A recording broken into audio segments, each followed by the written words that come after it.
सूरदास जी कैसे हैं? सूरदास जी का जन्म दिल्ली के पास के एक गांव में हुआ। जन्म से ही आप नेत्रविहीन थे, नेत्र नहीं थे आपको। लेकिन बंधुओं, कई लोगों का अवतरण पृथ्वी पर हमारा कल्याण करने के लिए होता है। वो भगवत प्राप्ति करने के लिए नहीं आते, वो अपने जीवन से, अपने जन्म से हमको भगवत प्राप्ति करा देते हैं। सब लोग बिल्कुल सावधानी से बैठो, इधर देखो, सावधानी से सुनो। कई लोगों का जन्म अपने जीवन से हमें भगवत अनुभव कराने के लिए होता है। वो भगवत दर्शन करने के लिए नहीं आए, पर अपने क्रिया से हमको ठाकुर जी का दर्शन करा जाते हैं। उनमें से एक हैं श्री सूरदास जी। स्वयं नहीं देख पाए ठाकुर जी को, पर कितनों को दिखा दिया। और अभी आप अगर 10 मिनट ध्यान से सुनेंगे तो सूरदास जी के प्रसंग से आपको ठाकुर जी का दर्शन हो जाएगा।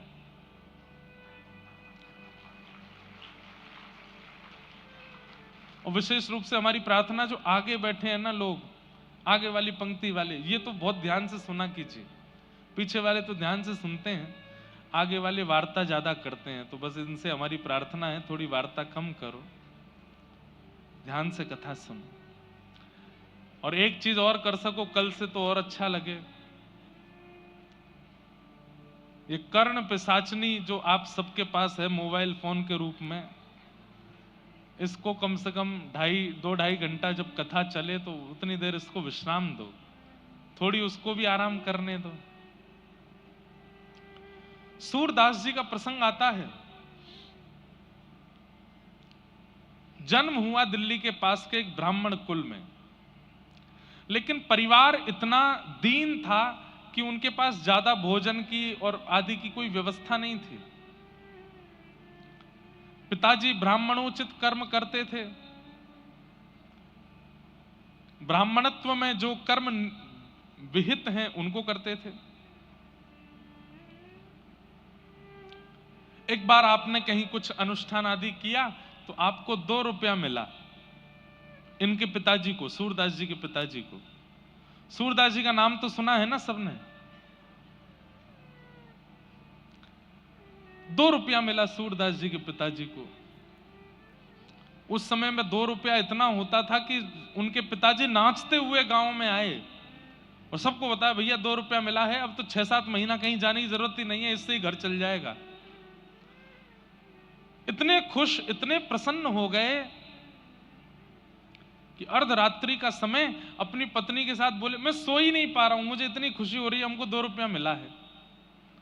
देवी, इसको बढ़िया से कपड़े में मलमल के कपड़े में बांध करके एक जगह पर रख दो, सुबह उठ करके फिर इससे सामग्री लेके आएंगे, ऐसा करेंगे वैसा करेंगे। इतने एक्साइटेड हो गए कि रात भर सो ही नहीं पाए सूरदास जी के पिताजी।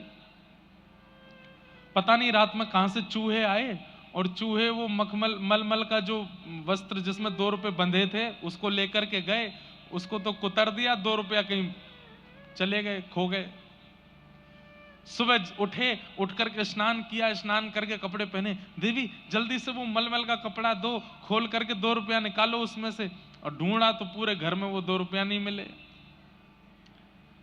2 रुपए ना मिलने पर इतना रोए, इतना रोए, इतना रोए कि बेचैन हो गए। हाय नाथ, जैसे तैसे तो इतने सालों में कमाई हुई और वो भी कहां चली गई पता नहीं।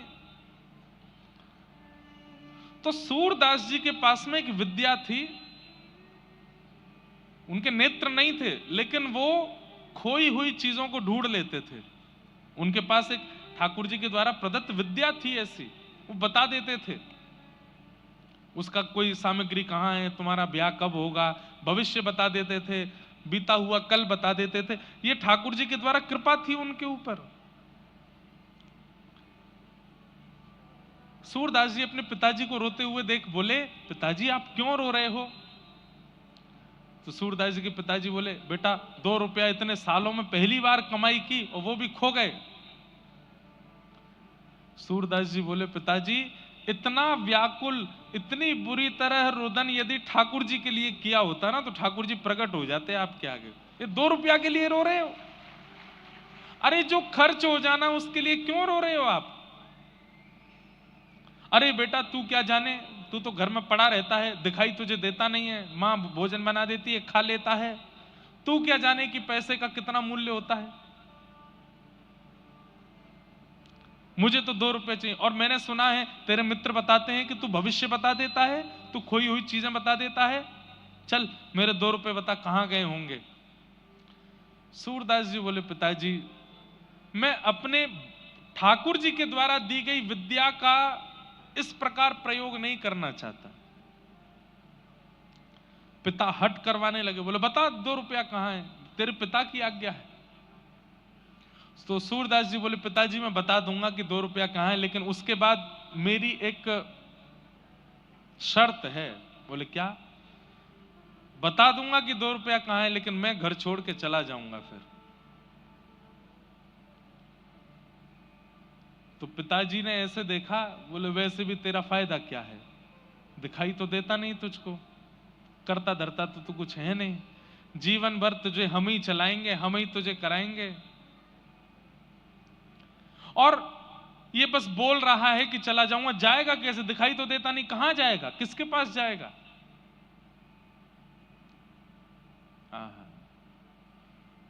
सूरदास जी के अंदर बचपन से ही, कई बच्चों में भी आप लोग देखेंगे कि उनके घर में सिखानी नहीं पड़ी है, पर पता नहीं कहां से उन बालकों में भक्ति आ जाती है। ये उनके पूर्व जन्म के संस्कार हैं। सूरदास जी पूर्व जन्म के श्री उद्धव जी महाराज हैं, इसलिए उनके अंदर भक्ति बाल्यकाल से ही है।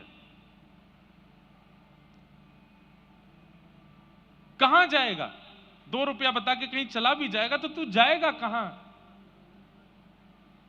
सूरदास जी कह रहे हैं नाथ तू अनाथ को अनाथ कौन मोसो, मो समान आरत नहीं आरत हर तो सो। अरे पिताजी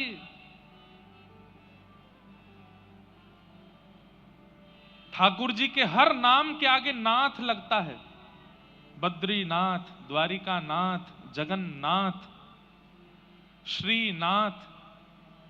नाथ का मतलब क्या है? जो अनाथों का स्वामी है। अगर मैं घर से चला जाऊंगा तो मेरा स्वामी मेरी रक्षा करेगा। पिताजी बोले अब तू चलिए, बड़ी बड़ी बातें, मुझे ज्ञान मत दे ज्यादा, जल्दी बता 2 रुपया कहां है। बोले पिताजी मैं सच बोल रहा हूं कि मैं बता तो दूंगा, लेकिन मैं घर छोड़ के चला जाऊंगा। अब तू जल्दी बता। उस समय तो 2 रुपया दिख रहा था। सूरदास जी ने बता दिया। बोले रसोई घर जहां मैया भोजन बनाती है, वहां भोजन बनाने वाली जो सब्जियां काट करके जो नाली से बहाई जाती हैं, वहां रात्रि चूहों ने 2 रुपया फेंक दिए हैं, ढूंढ लीजिए मिल जाएंगे। पिताजी गए, जाकर के उस नाली को साफ करके ढूंढने लगे तो वहां दोनों 2 रुपया मिल गए। 2 रुपया लेकर के पत्नी, अरे देखो देखो देखो, मिल गए मिल गए मिल गए, अब तो 6 महीना का राशन आ जाएगा, 6 महीना घर में खूब सुख रहेगा, बढ़िया रहेगा। तभी सूरदास जी अपनी लाठी लिए चल दिए, जाने लगे। पिताजी बोले अरे सूरदास ठीक है, मैं मानता हूं कि तुझे बुरा लगा होगा, लेकिन ऐसे छोड़ के नहीं जाना चाहिए। बोले नहीं पिताजी, मैं वचन का पक्का हूं।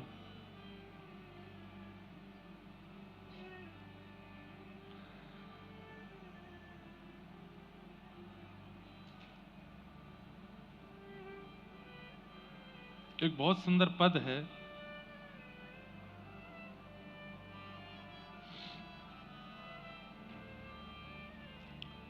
नेत्रहीन है तू, कहां जाएगा, तेरे पास नेत्र तो है नहीं।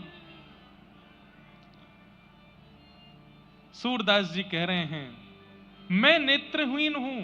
पिताजी आप नेत्र वाले हो, बहुत ध्यान से सुनिए, कितनी अच्छी बात है। सूरदास जी कह रहे हैं कि पिताजी आपको नेत्र दिए ठाकुर जी ने, ताकि गड्ढा आए तो आप संभल के चलो, ताकि ऊंचाई आए तो आप लांघ के चलो, चाहे मोड़ आवे तो आप मुड़ के चलो, सामने पहाड़ आ जाए तो झुक के चलो। पर मुझे नेत्र नहीं दिए ठाकुर जी ने, क्यों? क्योंकि मेरे नेत्र स्वयं श्री ठाकुर जी हैं, मेरी उंगली पकड़ के वही चलते हैं। आपको तो गड्ढे से स्वयं बचना पड़ता है, पर मुझे ठाकुर जी बचाते हैं। मेरे नेत्र तो श्याम सुंदर हैं। सूरदास जी गा रहे हैं आशा भरी। नैनहीन तुम नैना हे हरि, मैं नैनहीन तुम नैना हे हरि, नैनहीन तुम नैना हे हरि, नैनहीन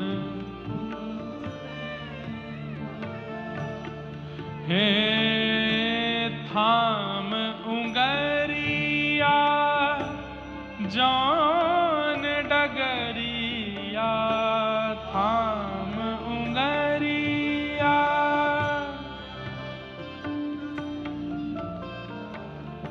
थाम उंगरिया जान डगरिया, थाम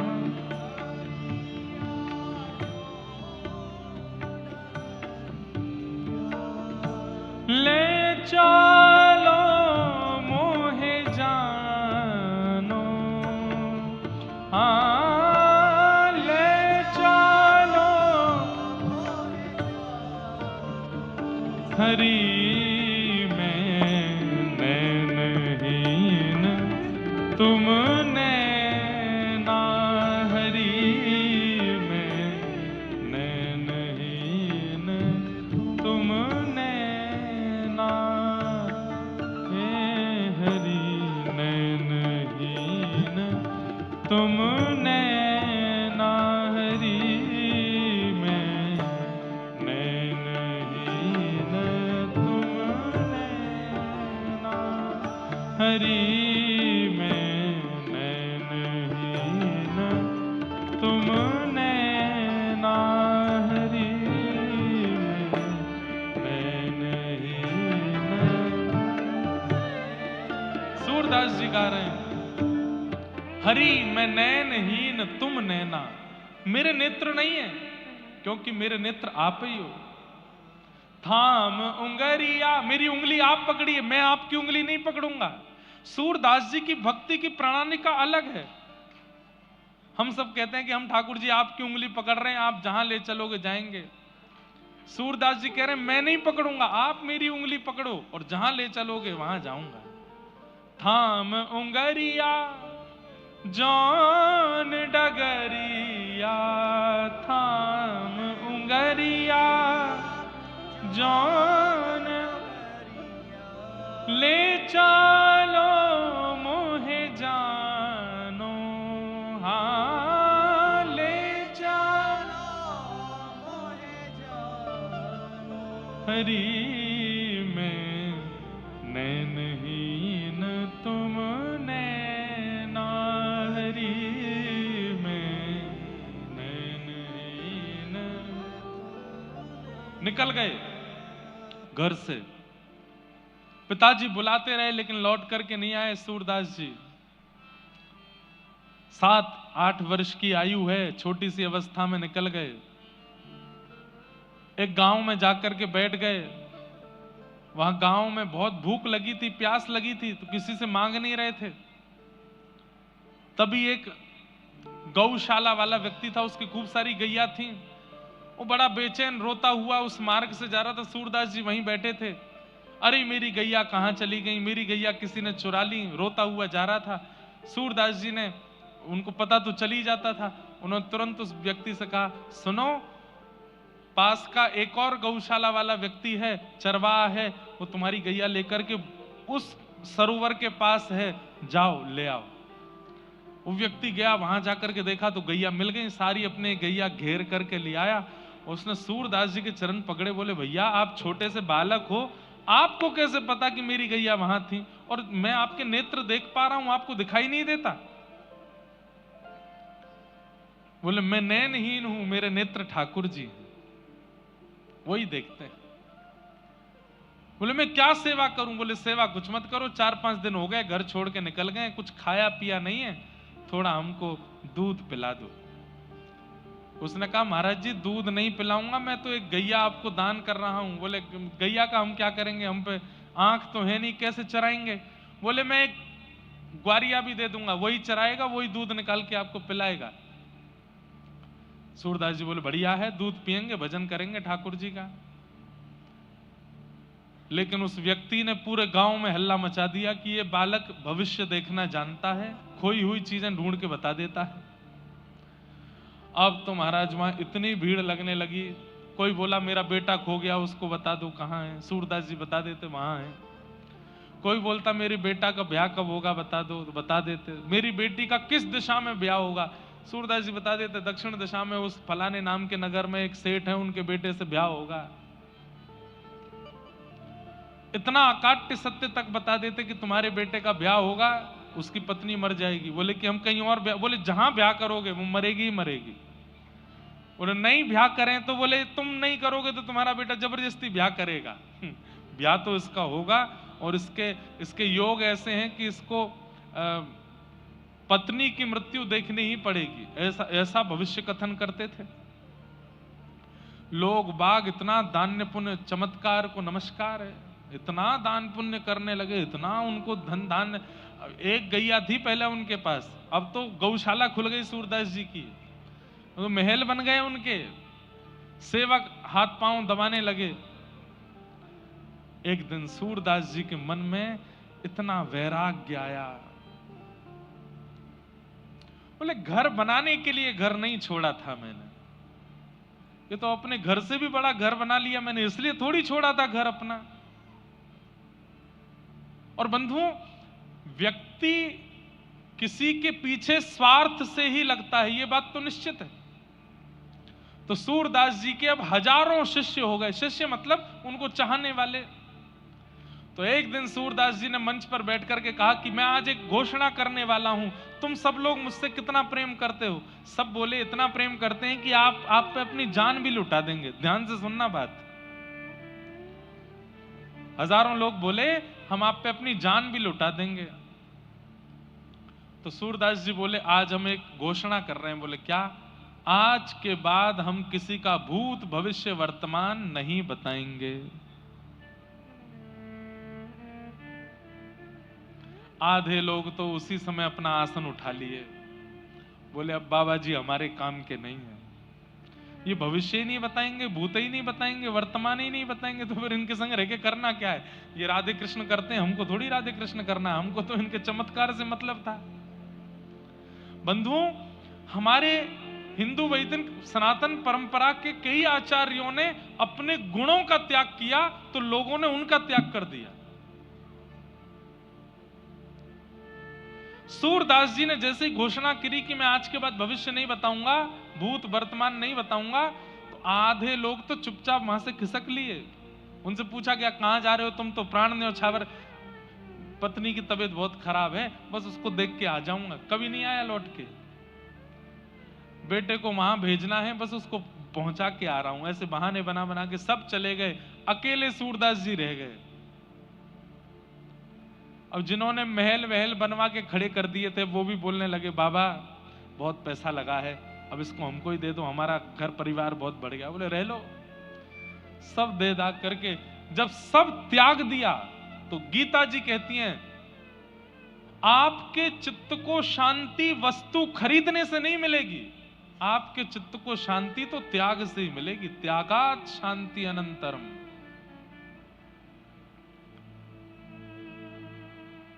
जितने लोगों को जोड़ते चलोगे, जितने संबंध बनाते चलोगे, जितनी व्यवस्थाएं जीवन में लाते चलोगे, उतने ही ज्यादा अशांत हो जाओगे आप। और जितने अकेले होते चले जाओगे, जितना त्याग करते चले जाओगे, आपसे ज्यादा प्रसन्न कोई नहीं है फिर। इसका मतलब हम ये नहीं कह रहे कि आप लोग कल ही अपना घर बार छोड़ दो, पर जितना परिवार है ठीक है, उतना ही रहने दो। ये बिल्डिंग वाला भी मुझसे खुश हो जाए, वो व्यापारी भी मेरा हो जाए, इससे भी मेरा संबंध हो जाए, ये भी मेरा मित्र बन जाए, इससे भी मेरे कांटेक्ट हो जाएं, मेरे फोन लिस्ट में कम से कम 500 आईएएस ऑफिसरों के नंबर हो जाएं, इतने पुलिस अधिकारियों के हो जाएं, इस नेता से मेरा। ये बहुत ज्यादा संपर्क बनाने में और संबंध बनाने में जो लोग रहते हैं, एक दिन बहुत निराश होते हैं, बहुत हताश होते हैं। संपर्क मतलब, मैंने तो अभी संपर्क संबंधों की बात की, पर किसी भी रूप में, चाहे धन के रूप में, गाड़ी के रूप में, धान्य के रूप में, संबंध के रूप में, ऐश्वर्य के रूप में, जितना विस्तार करोगे उतने अशांत होते चले जाओगे।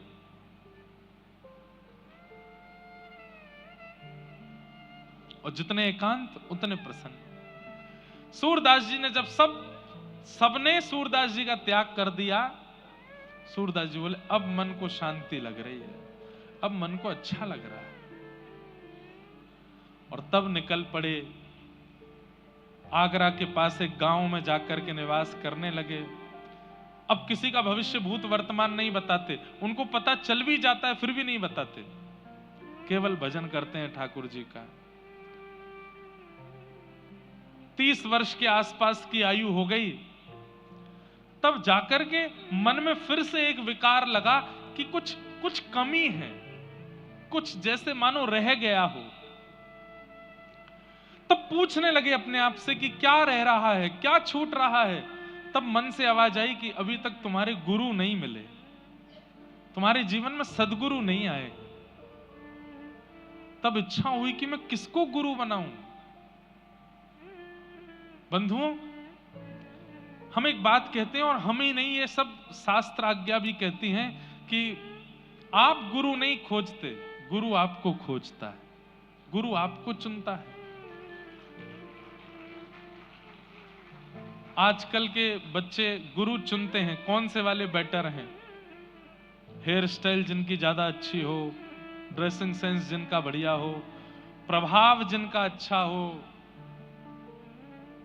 गला जिनका अच्छा हो, देखने में जो सुंदर हो, उनको गुरु बनाए। नहीं, ऐसे गुरु नहीं। गुरु कौन?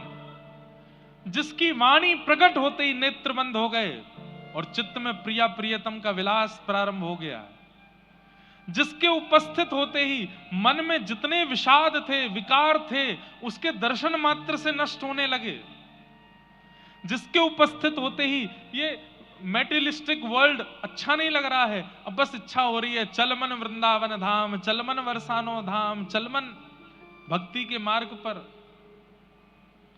जिसके चित्त में आती आलस्य चला गया, क्रोध चला गया, काम चला गया, जिसका स्वरूप, जिसकी वाणी, जिसकी उपस्थिति इतने परिवर्तन चित्त में कर दे, वही गुरु है। वो गुरु है। जिसको देख करके आप आकर्षित हो गए, वो गुरु नहीं हो सकता। जिसको देख करके आपके चित्त का अहंकार, आपके चित्त का काम, क्रोध, ईर्ष्या, द्वेष, अभिनिवेश, अहंता, ममता ये नष्ट हो जाए, वो गुरु है। सूरदास जी के मन में विषाद हो रहा था कि मेरे जीवन में गुरु नहीं है। तभी 4-5 लोग चर्चा करते जा रहे थे, अरे तुम्हें पता है एक आचार्य चरण भ्रमण करते हुए व्रजधाम की ओर जा रहे हैं और वो इसी गांव से निकलने वाले हैं। तो दूसरे ने पूछा कौन से आचार्य चरण, तो नाम बोले श्रीमद वल्लभाचार्य जी महाराज। नाम सुनते ही सूरदास जी के चित्त में मानो जैसे किसी प्यासे को प्यास लगी हो, उसको जल पिला दिया हो, ऐसी तीव्र शांति होने लगी। सूरदास जी बोले जिनके नाम में इतनी शांति है, उनके वचनामृत कितने अद्भुत होंगे, उनके दर्शन कितने अद्भुत होंगे। गांव में श्रीमद वल्लभाचार्य जी का आगमन हुआ। इन्होंने किसी गांव वासी से कहा मुझे वल्लभाचार्य जी के दर्शन कराने ले चलो। तो गांव के सदस्य ने कहा भाई तुम पर नेत्र तो है नहीं, तुम क्या दर्शन करोगे, तुम देख तो पाते नहीं हो, कैसे देखोगे। सूरदास जी का उत्तर गजब का है, बोले मैं उनको नहीं देख पाऊंगा पर वो तो मुझे देख लेंगे, उनकी दृष्टि तो मेरे ऊपर पड़ जाएगी, बस यही तो चाहिए कि वो मुझे देख लें एक बार। और जैसे ही सूरदास जी पहुंचे, श्रीमद वल्लभाचार्य जी महाराज विराजमान थे गुरु रूप में, सामने असंख्य भक्त बैठे थे। किसी ने कहा ये बड़े अच्छे साधक हैं, इनका नाम सूरदास है। और आंसू कवि किसको कहते हैं? जो तुरंत रचना करके गा देता हो, तुरंत रचनाएं करके बना देता हो, उसको आंसू कवि कहते हैं। और ये आंसू कवि हैं। वल्लभाचार्य जी बोले अच्छा इधर आओ। सूरदास जी लठिया लेके गए, बैठ गए, कुछ सुनाओ। सूरदास जी तुरंत गाने लगे। कौन कुटिल खल कामी मौसम, कौन कुटिल खल कामी, जो तन दियो ताहि बिसरायो, ऐसो नमक हरामी। अपनी बुराई करने लगे, मैं तो कुटिल हूं, मैं तो कामी हूं, ऐसा पद गाने लगे। वल्लभाचार्य जी बोले कुछ और सुनाओ। तो सूरदास जी ने दूसरा पद गाया। हरि मैं पतितन को सरदार, मैं पापियों का सरदार हूं, सरताज हूं। हरि मैं पतितन को सरदार, मैं पतितों का सरदार हूं। को कर सके बराबर मेरी, नहीं को के लायक। जो प्रभु अजामिल को दीन्यो, सो पाटो लिखत पाऊं। हरि जी में पतितन को सरताज। तो वल्लभाचार्य जी महाराज सामने बैठे बैठे बोले, हमारी ब्रज भाषा का शब्द है, बोले गिघियाए क्यों रहे हो? मतलब सिंपैथी पाने के लिए अपनी इतनी निंदा क्यों कर रहे हो? मैं ऐसा हूं, मैं वैसा हूं, इतने दीन दुल्लर तिल्लर होकर के इतनी बुराइयां अपनी कर रहे हो। अरे कुछ अच्छा सुनाओ, कुछ ठाकुर जी की लीला सुनाओ। सूरदास जी बोले मैंने आज तक यही सब गाया है। सुनेरी मैंने निर्बल के बलराम, ये पद तो सबने सुना होगा सूरदास जी का। सुनेरी मैंने निर्बल के बलराम, पिछली साख भरूं संतन की आड़ सवारे काम। जब लग गज बल अपनो बरत्यो, नेक सरयो नहीं काम। निर्बल भय बलराम पुकार्यो, आयो आधे नाम। सुनेरी मैंने निर्बल के बलराम। गजेंद्र ने अपना पूरा बल लगा लिया, लेकिन ग्राह से अपने पैर को नहीं छुड़ा पाया। लेकिन जैसे ही आपको पुकारा तो आधा नाम हरि, हरि पूरा नहीं बोल पाया, केवल ह बोला है। रौ बोलते बोलते तो ठाकुर जी आ गए, आकर के गजेंद्र को वहां से उबार लिया। आए आधे नाम, सुनेरी मैंने निर्बल के बलराम। द्रुपद सुता निर्बल भईता दिन, तज आए निज धाम। दुशासन की भुजा थकित भई, वसन रूप भय श्याम। सुनेरी मैंने निर्बल के बलराम, सुनेरी मैंने निर्बल के बलराम। सूरदास जी बोले मैंने आज तक ऐसे ही पद गाए हैं, ठाकुर जी के बल का, प्रभाव का जिसमें वर्णन हो, या फिर अपनी निंदा जिसमें हो। गोस्वामी वल्लभाचार्य जी बोले एक बार जाओ जमुना स्नान करके आओ। जमुना स्नान करके आए तो आकर के बोले अपने दिव्य चक्षुओं से अनुभव करने का प्रयास करो, सामने क्या दिखाई दे रहा है। सूरदास जी ने यथाउचित वर्णन कर दिया कि आप एक सुंदर आसन पर बैठे हैं, पीली पीतांबरी, पीले वस्त्र पहने हैं, आपके सुंदर ललाट पर गोल तिलक है, वल्लभ कुल का तिलक है, आपके कानों में सुंदर कुंडल है, लंबी चौड़ी शिखा है, आपका ललाट बिल्कुल तेज से भरपूर है। वल्लभाचार्य जी बोले और बताओ और क्या दिख रहा है। तभी सूरदास जी के नेत्रों से अश्रु आने लगे। ओहो जय हो, आपके बाम भाग में गौर वर्णा श्री किशोरी जी बैठी हैं और आपके दाहिनी गोद में श्याम सुंदर ठाकुर जी बैठे हैं, मुझे दिख रहा है। वल्लभाचार्य जी बोले अब सुनाओ। तब सूरदास जी ने ठाकुर जी की लीला का पद गाया, ठाकुर जी की किसी लीला का पद गाया।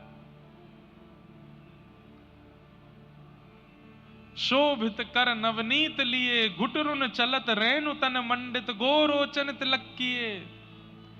जिनके पास नेत्र नहीं है, ऐसे सूरदास जी तुरंत लीलाएं बना बना करके गाने लगे, आहा, वर्णन करने लगे।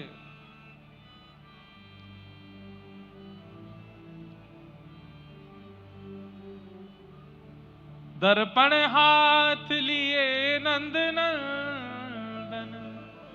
सूरदास जी कह रहे हैं मुझे क्या दिख रहा है, सुनिए गुरुदेव, कि ठाकुर जी अपने हाथ में दर्पण लेकर के बैठे हैं और स्वयं नहीं देख रहे हैं, किशोरी जी को दिखा रहे हैं और किशोरी जी से पूछ रहे हैं, हे श्यामाजू, दर्पण में देख के बताओ आप ज्यादा सुंदर हो कि मैं ज्यादा सुंदर हूं। हे राधे रानी तुम्हें लागत हूं मैं कैसो, हे श्यामा प्यारी तुम्हें लागत हूं मैं कैसो। सूरदास जी वर्णन करने लगे ठाकुर जी की लीलाओं का। वल्लभाचार्य जी बोले बस अब हो गया कल्याण। एक गुरु की कृपा की कोर होते ही बिना नेत्रों के भी वो दिखने लगा सूरदास जी को जो किसी को नहीं दिखता था। वल्लभाचार्य जी महाराज ने श्रीमद् भागवत जी की पोथी ली और श्रीमद् भागवत जी के ज्यों-ज्यों प्रसंग सुनाए, ज्यों-ज्यों वर्णन किए। सूरदास जी को सुनते 4 शब्द हैं पर दिखाई 18 शब्द देने लगते हैं। ठाकुर जी की एक लीला गुरुदेव सुनाते हैं पर उस एक लीला के 18 प्रकार सूरदास जी को दिखने लगता है। अब गोस्वामी वल्लभाचार्य जी तो केवल इतना बताते हैं कि ठाकुर जी माखन चोरी कर रहे हैं, लेकिन सूरदास जी को माखन चोरी भी दिखती है, दही चोरी भी दिखती है, दूध चोरी भी दिखती है, किस किस गोपी के यहाँ कैसे कैसे चोरी करते हैं वो सब दिखाई देता है सूरदास जी को। सूरदास जी बैठे बैठे रोते रहते हैं, बोले गुरुदेव आप तो जरा सा बताते हैं, मुझे तो बहुत कुछ अनुभव होने लगता है। गुरुदेव कह रहे हैं कि ठाकुर जी घुटमुन चल रहे हैं। सूरदास जी कहते हैं अरे नाथ आपने तो घुटमुन चलवाया, उसके बाद मुझको दिख रहा है क्या? हे हरि अपने आंगन कछु गावे। ठाकुर जी खड़े हो गए और अपनी एक भुजा उठा करके कुछ गा रहे हैं, घूम घूम करके गा रहे हैं, मुझे दिखाई दे रहा है। ये गुरु कृपा है।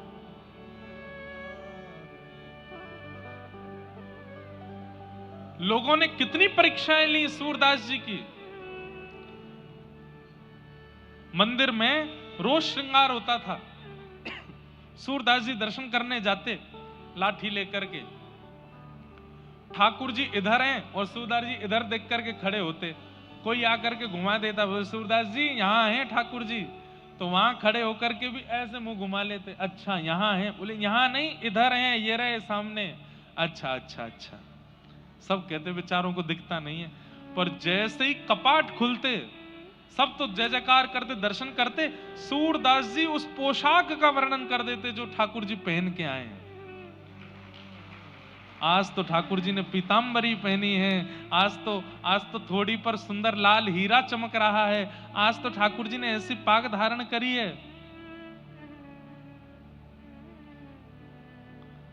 सब लोग बोले भाई सूरदास कैसे तुमको अनुभव हो जाता है इतना, तुम्हें कैसे पता चल जाता है कि ठाकुर जी क्या धारण करते हैं, क्या पहनते हैं?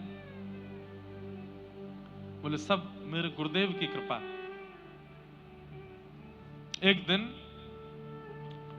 सेवायतों ने सोचा, बोले कि ये सोच के आते हैं कि मैं पीले राग का वर्णन करूंगा, पीले वस्त्र का, और उस दिन गलती से हम पीला ही पहना देते हैं।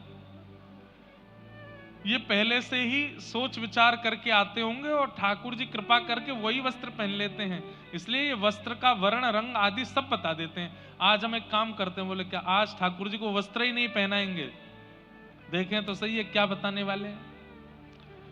ठाकुर जी लंगोटी में खड़े हैं आज केवल। सूरदास जी पहुंचे छड़ी लेकर के, दिखाई नहीं देता नेत्रों से। सूरदास जी आप हर दिन वर्णन कर देते हो ठाकुर जी का श्रृंगार कैसा है, आज वर्णन करो। सूरदास जी बोले पहले दर्शन कराओ तो, अभी तक पर्दा तो खुला नहीं। तुमको कैसे पता पर्दा नहीं खुला? बोले मुझे सब पता है। जैसे ही पर्दा खुला, आज ठाकुर जी लंगोटी में थे, कुछ पहना ही नहीं, कुछ नहीं पहना है आज गोसाई जी ने। बताओ सूरदास जी आज कैसे वर्ण की पोशाक है? सूरदास जी विचार करने लगे, चिंतन करते करते खूब जोर से मुंह पे हाथ धर के हंसे और हंस करके बोले आज तो बहुत ही प्यारे लग रहे हैं। बोले प्यारे तो रोज ही लगते हैं, पर आज विशेष क्या है? सूरदास जी बोले आज हरि देखे नंगम नंगा, आज हरि देखे नंगम, मोती माल उर्माही विराजे, मोती माल छवि के उठत तरंगा, छवि के आज हरि देखे नंगम नंगा, आज हरि। आज तो ठाकुर जी बिल्कुल निर्वस्त्र खड़े हैं और इनके अंग की कांति कैसी है? जल सुत भूषण अंग विराजत, बसनहीन छवि उठत तरंगा, बसनहीन छवि उठत तरंगा, अंग अंग प्रति अमित माधुरी, निरख लजित रति कोटि अनंगा, निरख लजत रति कोटि अनंगा, किलकत हंस दधि मुख लपटावत, सूर हसत ब्रज युवतिन संगा, आज हरि देखे नंगम नंगा, आज हरि देखे नंगम नंगा। आहा, सब सूरदास जी को प्रणाम करने लगे। बोले सूरदास जी आपको ये दृष्टि कैसे प्राप्त हो गई? आपको तो दिखाई देता नहीं है। सूरदास जी बोले सूर कहाँ कहे दुविध आंधरो, बिना मोल को चेरो। मैं अपने गुरुदेव का जब से चेला हो गया हूं, बिना मोल का चेला, तब से मेरे गुरुदेव ने कृपा करके ऐसी दिव्य दृष्टि दे दी है।